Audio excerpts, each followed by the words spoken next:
Russia targets key Ukrainian cities as President Zelensky tells citizens to prepare for a winter onslaught. The worst thing is that air raid alarm was not on, so it was very unexpected sound of explosion. No one was ready to that. Plus, a milestone on Ukraine's road to membership of the European Union. I think it would be very difficult for any European government at this point in time to say, we can't send this positive signal to Ukraine. It's really vital to send it. And later in the program, Ukraine's Jewish community comes together in solidarity for Israel and Ukraine in hopes both will stand victorious. Today is Monday, November 13th. From the Voice of America, this is Flashpoint Ukraine.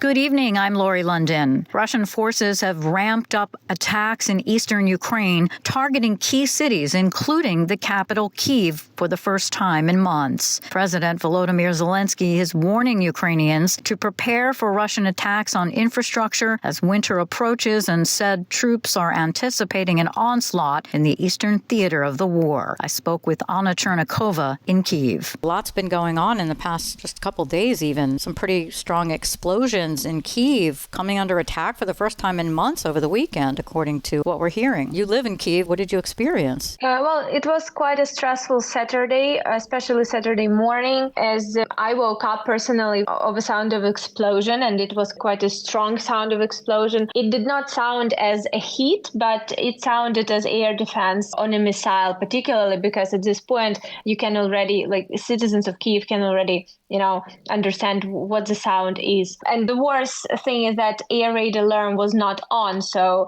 it was very unexpected sound of explosion. No one was ready to that, and the air raid alarm started a couple of minutes after the explosion. According to the air defense and air forces of Ukraine, Russians attacked the capital with a ballistic missile. The reason why air raid alarm was not on is still investigated. As a result of this attack, no casualties were reported and no hits to critical or residential infrastructure. However, 18 residential private buildings are reported damaged, as well as private enterprise facility, and the damages were caused by the debris of the missile. Well, I'm glad you're safe. It sounds very scary and unsettling living in a war zone like this and not expecting that in the capital city for sure. And then an interesting situation in Kherson. This attack in Kyiv came on an important milestone. Yes, exactly. Saturday was November 11th, and this was an anniversary, 1-year anniversary of the liberation of the city of Kherson from Russian occupation. Last year, Ukrainian armed forces managed to liberate the city, and it was one of the most successful counter-offensive battles for the city and the most successful counter-offensive results of last year. And Russian forces shelled the city of Kherson quite seriously on this anniversary day. According to the Ukrainian officials and local authorities of the city of Kherson, 2 people were injured and 1 person was killed during these attacks. The attacks were targeting mostly a central part of the city and residential areas and private sector, where also residential buildings are located. And unfortunately, there are a lot of damages as well due to the debris and due to the heat. Also, it was reported that Russian forces hit the central library in the city of Kherson, also in the central part of the city. And according to the reports, rescue team, it took almost 2 hours to the rescue team to stop the fire in the building. The building is seriously damaged, but no casualties were reported from that side. Any updates on the front line? I know things are really heating up and President Zelensky's warning everyone to plan for that. Yeah, well, situation is extremely difficult, extremely tough along the front line. 2 main parts of the front line remain under the most intensive fire, and battlefield is quite hot in that areas. We're talking about Kherson region and we're talking about Donetsk region. However, Ukrainian armed forces reported that Ukrainian army managed to actually raise, as it was reported, the Ukrainian flag in the gray zone of the Kharkiv region, which is also on the border of Kharkiv region and Donetsk region. It was reported that this zone was under both Russian and Ukrainian control. It was changing, and this territory is called gray zone for since the last liberation of Kharkiv region last year by the Ukrainian forces. So at this point, this area is under Ukrainian control,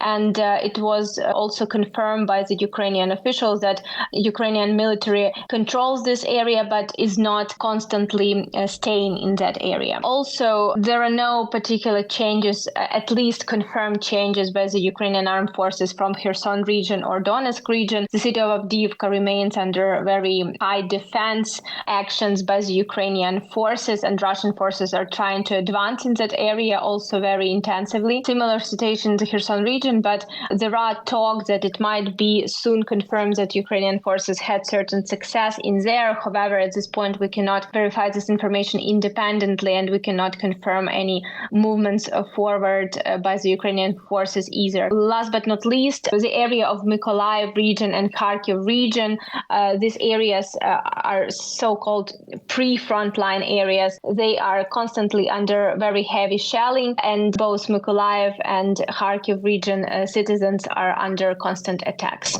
Anna Chernakova reporting for VOA from Kyiv. Thank you so much for the update, and stay safe. Thank you. Meanwhile, President Zelensky celebrated a recommendation by the European Union executive last week on inviting Kyiv to begin membership talks as soon as it meets final conditions, even as it fights to repel Russia's war. Fiona Jones with Reuters reports. A milestone on Ukraine's road to membership of the European Union.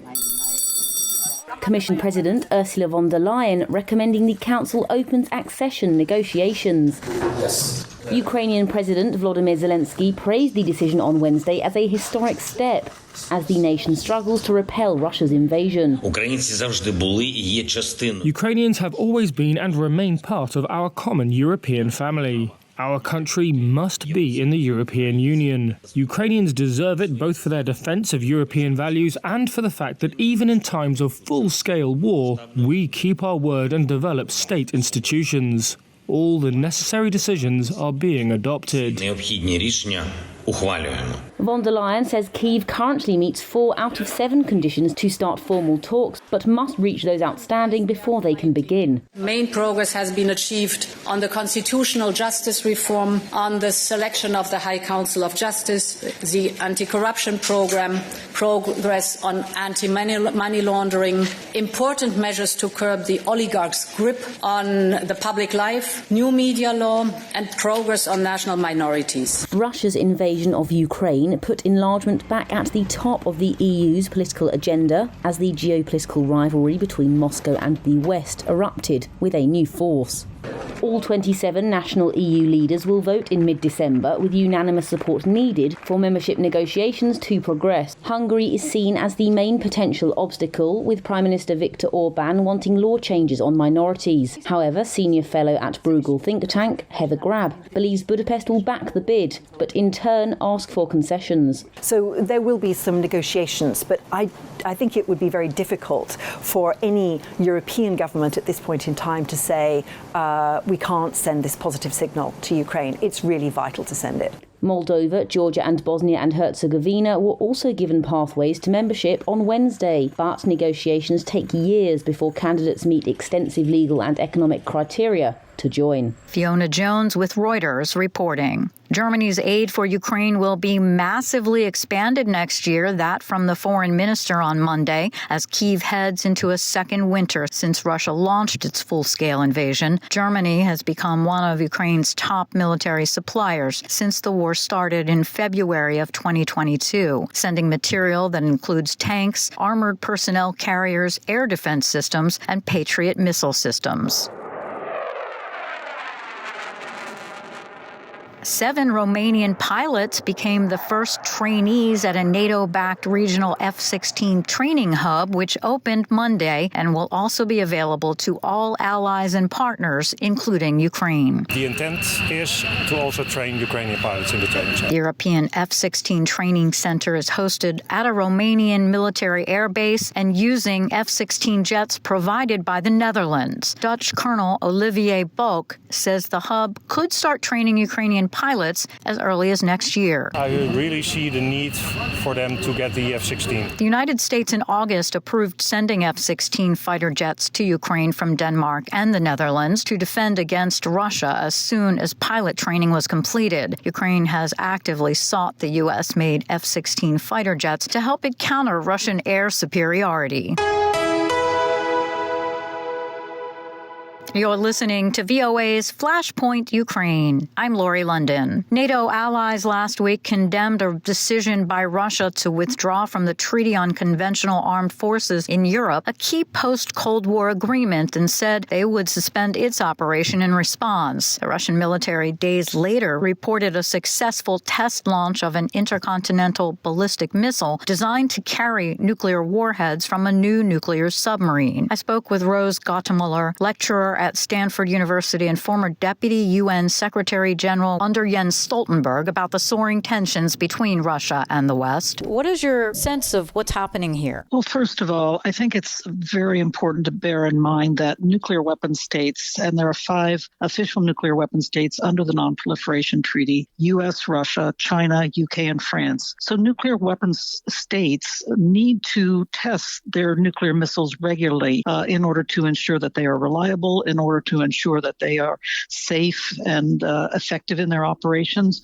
So in some sense, it's routine. It's normal for the Russians to be testing their intercontinental ballistic missiles, whether they're sea-launched from submarines or ground-launched from intercontinental ballistic missile silos or launch vehicles. So first of all, it's in some sense routine.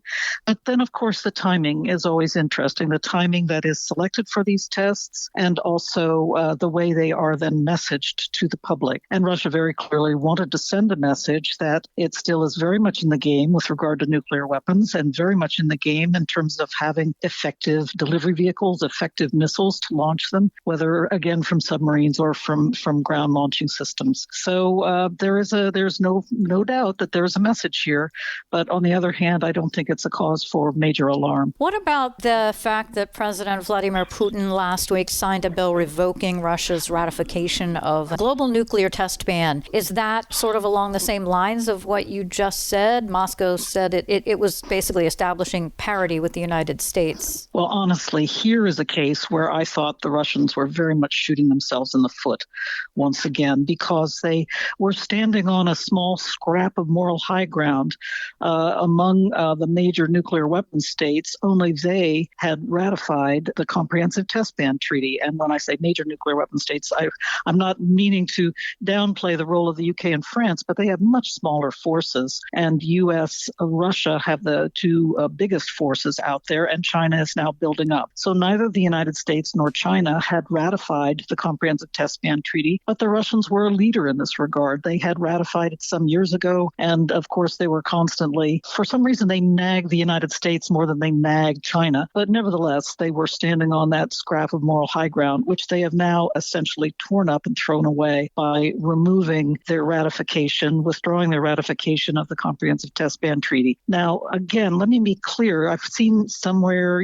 they've withdrawn from the treaty. They have not. They have signed the treaty, as has the United States. China has also signed it. Under the Vienna law on treaties, it is necessary once you sign the treaty to abide by its principal commitments, whether or not you've ratified it and the treaty has entered into force. So the Russians say that they will continue to abide by the treaty as long as the United States does not engage in explosive nuclear testing. They will not engage in nuclear testing. So that is, a clear commitment that the Kremlin has made. It's an important one. But again, I really think they shot themselves in the foot by withdrawing their ratification. So as former Deputy Secretary General of NATO, do you see NATO having any kind of role in lowering the temperature here on all of this nuclear saber rattling? Or is Russia so anti-NATO, is there just nothing that they can do to come together? I think NATO, European countries, as well as Canada, have joined the United States in being very consistent in their message that they want to get back to the negotiating table. All NATO countries have regretted very much the fact that Russia has stopped implementing the New START treaty. Again, it's stayed within the treaty. It hasn't withdrawn from New START. It's staying inside the limits of the treaty as long as the United States does so. But it has ceased to allow on-site inspections of Russian facilities and bases. It's ceased to exchange notifications or data. Twice a year, the United States and Russia exchange comprehensive databases under New START, and Russia seized all that activity beginning in February of this year. Again, I feel like,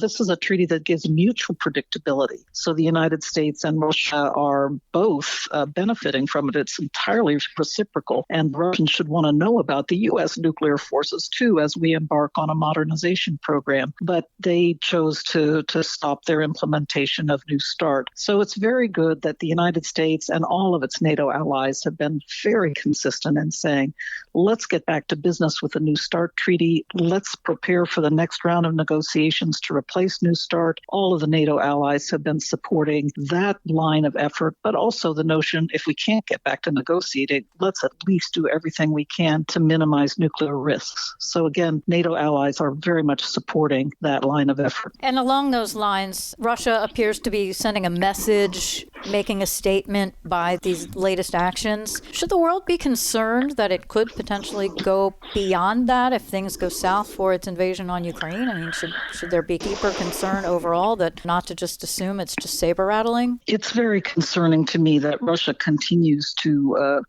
engage in what I consider very irresponsible behavior. Just recently, the state-sponsored media showed an attack on New York and San Francisco using nuclear weapons and incinerating the two cities. And it's just, what?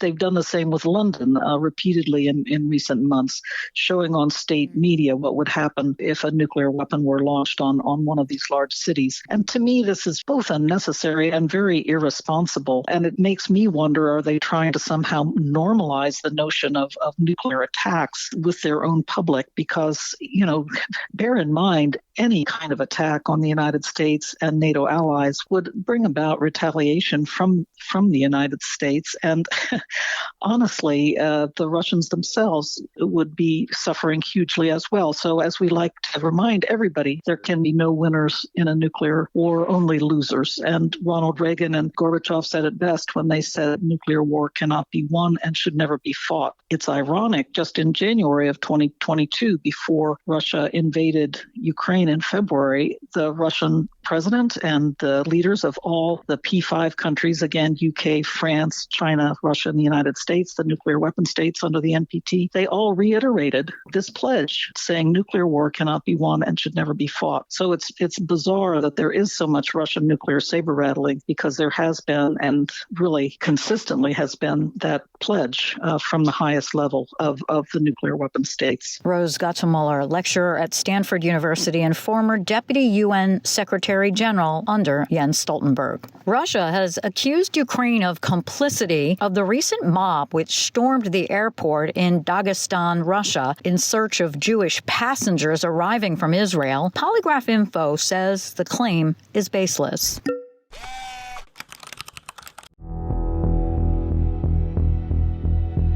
Since the escalation of the Israeli-Hamas war, the Russian government has amplified anti-Semitism through anti-Israeli propaganda. President Vladimir Putin condemned Israeli operations in Gaza, saying he watches it with clenched fists and tears in the eyes. Yet, top government officials claim Ukraine was behind anti-Israeli protests in the North Caucasus during the last days of October. The largest pogrom took place in Dagestan, where hundreds of rioters overran the Makhachkala airport on October 29. Russian Foreign Ministry spokesperson Maria Zakharova blamed Ukraine. In the implementation of yet another destructive action, a direct and key role was assigned to the criminal Kyiv regime, which in turn acted through the hands of notorious Russophobes who have settled there. Russia's accusations against Ukraine are unsubstantiated. The Institute for the Study of War said Morning Dagestan, a Russian-language telegram channel, incited the pogroms. Ilya Ponomaryov, a Russian opposition figure who lives in Ukraine, created that channel to fight military conscription in Russia. Ponomaryov said he has not been in control of the channel since November 2022, when he passed its ownership over to a Dagestani Abakar Agalarov residing in Turkey. However, the BBC reported that Ponomaryov called Morning Dagestan our channel in August and September 2023. In any case, Morning Dagestan is not controlled by the Ukrainian authorities. And Ponomaryov himself does not hold any government positions in Ukraine. The word pogrom originated from Russia, where violent anti-Semitism has historic roots. Polygraph Info is a fact-checking website produced by Voice of America. The website serves as a resource for verifying the increasing volume of disinformation and misinformation being distributed and shared globally. One of the largest synagogues in Ukraine opened in 1865 in the western Ukrainian town of Drohobych. During World War II, nearly all of the town's approximately 17,000 Jews were wiped out by the Nazis and their collaborators. Today, members of the town's Jewish community continue to support the Choral Synagogue and hope the people of Israel and Ukraine will stand victorious. Omilian Oshudlak has the story. To all the members of the Drohobych, Borislav, Truskowitz communities. The fall of 2019. This amateur footage captures a historic moment. David Avigdor, a rabbi from New Haven, Connecticut, enters the Choral Synagogue, a place of worship his grandfather, chief rabbi of Drohobych Yaakov Avigdor, exited 80 years before. It was an honor not only to the Avigdor family who survived the Holocaust, but to all those we remember today. 7 young Hasidim from Kyiv in the U.S. accompanied Rabbi Avigdor during his visit. Drohobych, a town in western Ukraine, was one of the Jewish centers of Galicia before World War II. Yaakov Avigdor held his final service here on Yom Kippur in September 1939, shortly after the start of the war. In recent years, Drohobych resident Leonid Goldberg has seen war up close both in Israel and Ukraine. He came under fire in 2019 when visiting his friends in southern Israel and had to hide in a mamad, a reinforced security room inside the apartment. In 2023, Russian rockets hit his hometown in Ukraine. Children killed in Irpin, Bucha, Mariupol, and children killed in southern Israel. This is the new Nazism we face in the 21st century. Ukraine has been at war for 10 years. Israel has been repelling attacks since its founding. These two countries are now confronting global evil. A local tour guide and publicist, Goldberg doesn't share Jewish roots with those who built the 158-year-old synagogue. His father hailed from Kharkiv and his mother from Donetsk. The family moved to Drohobych during Soviet times. Most native Drohobych Jews were killed during the Holocaust, and today Goldberg is doing what he can to preserve the region's unique historical heritage. The last pre-war Jew of Drohobych died in 2015. It was Alfred Schreier, an outstanding musician and incredibly cultured man. Маленька міщина, gdzie moja jedyna kochała mnie. At the beginning of the 20th century, there were 3 Roman Catholic churches, 7 Orthodox churches, and 17 synagogues in Drohobych. Today, there are no practicing rabbis here, but a lot of people caring for the tradition. This commitment has grown into an educational center. In 2022, Yurkevich found himself defending Ukraine in the East. He remembers a friend from synagogue, helping however he could. He always passes a lot of matzah to the front line. When vehicles with provisions couldn't reach us, the guys would come, and I'd distribute Jewish bread, as they call it. It helped a lot because matzah doesn't go bad. The Choral Synagogue of Drohobych underwent a decade-long restoration funded by charity organizations and is now the largest synagogue in western Ukraine, operated by one of the smallest Jewish communities. The Star of David intertwined with the Ukrainian trident, a symbolic emblem depicted on Goldberg's kippah. He enters the doors of the city's synagogue every day, hoping all the wars in this world will forever remain beyond these walls. Omilian Oshudlak for VOA News from Drohobych, Ukraine. And that'll do it for us today.